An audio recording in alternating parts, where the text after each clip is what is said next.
Mainit na pagtanggap ang sumalubong kina Sharon Cuneta at Gabby Concepcion pagdating nila sa Honolulu, Hawaii para sa kanilang Dear Heart Concert. Ang kanilang mga kababayan ay puno ng pagmamahal at excitement habang sinalubong ang iconic duo. Naramdam ang init ng suporta mula sa Filipino community.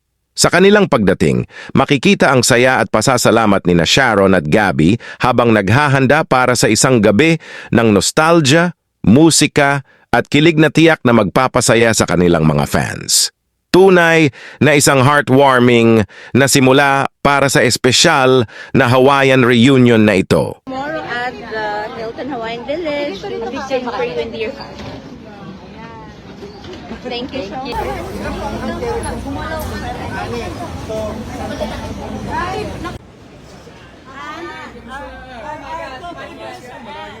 Aloha, my friend. Welcome back. Kamusta na?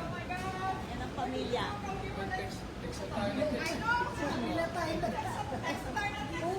Mag-isa siya dito sa mga kami.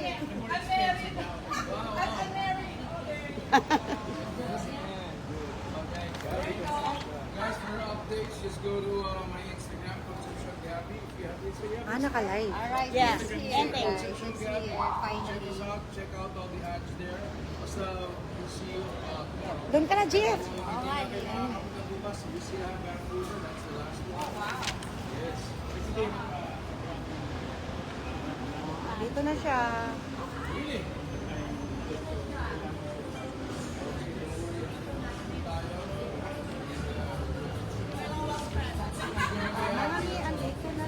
Get your tickets now. This is an experience.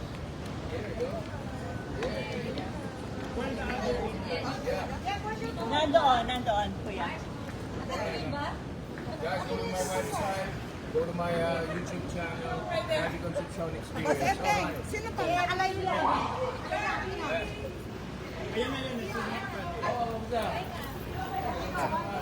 Kuha ko po kayo. Okay. Just take Ah, a wait. picture. Picture. Wait. Oh. Let's post it forever. Never delete. Post now. Ayan, para habang buhay na siya. Okay. Yeah. Picture together. Yeah. Ayun yung kotse ko, yun. Gabby Concepcion live at Honolulu. Okay, get your tickets now. We still have tickets.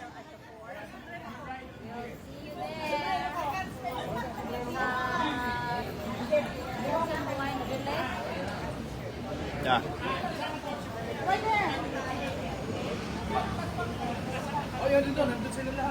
Okay.